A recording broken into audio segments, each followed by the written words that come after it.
Ya, puji Tuhan, Ibu ucapkan selamat pagi dan salam sehat selalu untuk anak-anak kelas 5.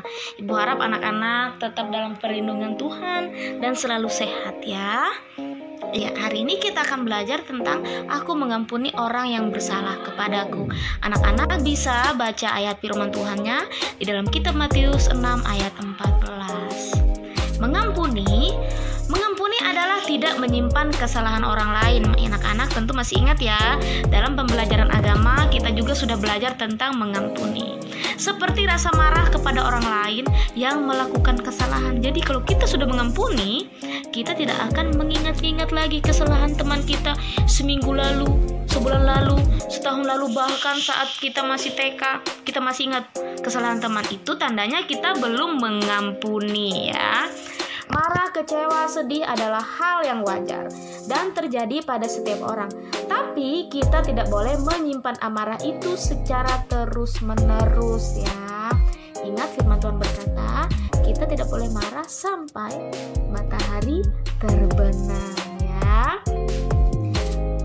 Tindakan mengampuni orang lain adalah sebuah bentuk ketaatan kepada Tuhan. Karena firman Tuhan mengajarkan semua manusia agar tidak menyimpan kesalahan orang lain. Tidak hanya kita saja, tapi semua orang yang ada di dunia ini ya. Bagaimana cara mengampuni? Yaitu hidup berdamai dengan semua orang ya. Tidak bermusuhan, tidak berdendam, tidak menyimpan amarah, kekesalan terlalu lama ya. Tetap berbuat baik walaupun telah dikecewakan. Jangan mentang-mentang karena kita telah dikecewakan atau kita marah sama teman kita, lalu kita menuntut pembalasan, lalu kita ingin balas dendam. Itu tidak boleh ya. Sebagai anak Tuhan yang taat akan firman Tuhan, mari kita belajar untuk mengampuni ya.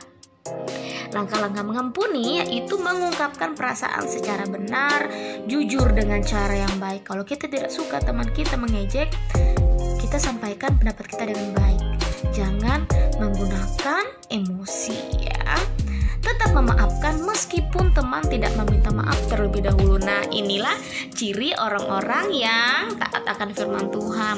Kita rela hati, ikhlas hati, meminta maaf meskipun kita mungkin tidak salah ya.